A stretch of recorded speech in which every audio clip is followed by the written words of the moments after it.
मोदी हैं तो मुमकिन है, पर क्या 2024 में सत्ता में रहेंगे मोदी?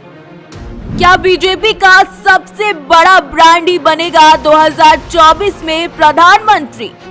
2024 में भी मोदी ही रहेंगे, लेकिन आखिर क्यों? जानिए 2024 में बीजेपी के लिए नरेंद्र मोदी ही क्यों है मुमकिन।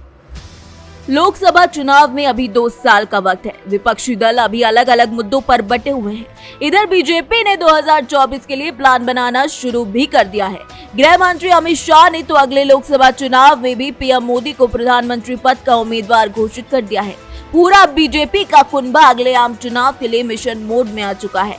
पार्टी के दिग्गज नेताओं का बड़ी राज्यों का दौरा शुरू हो चुका है। पार्टी के कार्यकर्ताओं को लक्ष्य भी दिया जा रहा है, यानी जीत कैसे मिले, जीत के लिए प्रयास कितना हो, इसकी तैयारी शुरू हो चुकी है।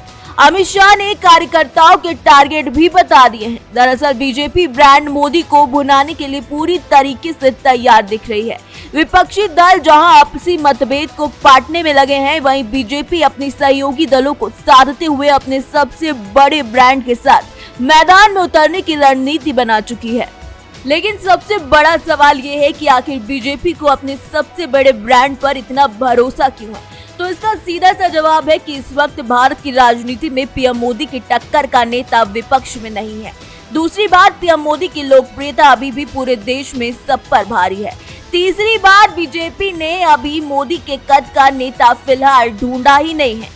वैसे भी भगवा दल अपने इस बड़े जिताऊ नेता के साथ मैदान में उतरकर जीत की लय बरकरार रखना जारी है। उधर विपक्ष राष्ट्रपति चुनाव से लेकर उपराष्ट्रपति चुनाव तक में बिखरा बिखरा नजर आ रहा है। ऐसे में मजबूत मोदी के सामने विपक्ष फिलहाल तो चितराया नजर आ रहा है। यानी बीजेपी ने 2024 में भी मोदी के पीछे एक बड़ा कारण छुपा के रखा है, और वो ये है कि मोदी के आगे विपक्ष का टिकना तो एकदम नामुमकिन सा लगने लगा है। वहीं बीजेपी ने पिछले महीने हैदराबाद में आयोजित राष्ट्रीय कार्यकारिणी की बैठक में 2024 की तैयारियों पर जोर दिया।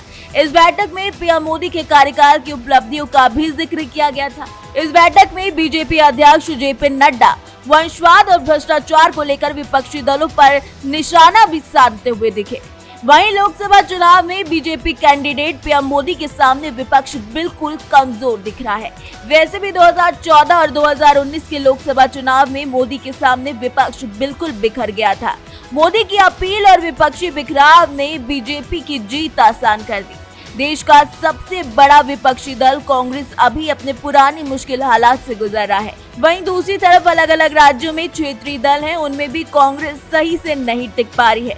ऐसे में मोदी बनाम ऑल में मोदी का पलड़ा ही भारी दिख रहा है। फिर वो चाहे कांग्रेस हो या फिर ममता बनर्जी की टीएमसी, मोदी के आगे टिकने की हिम्मत अभी किसी में नहीं दिख रही है। हो सकता है कि आने वाले वक्त में चीजें थोड़ी बदले, लेकिन वो मजबूत हो पाएंगे या नहीं, ये देखने वाली बात होगी। फिलहाल जहां विपक्ष अपने मुद्दों को सुलझाने में लगा है, वहीं बीजेपी इस वक्त मिशन 2024 पर निकल चुकी है।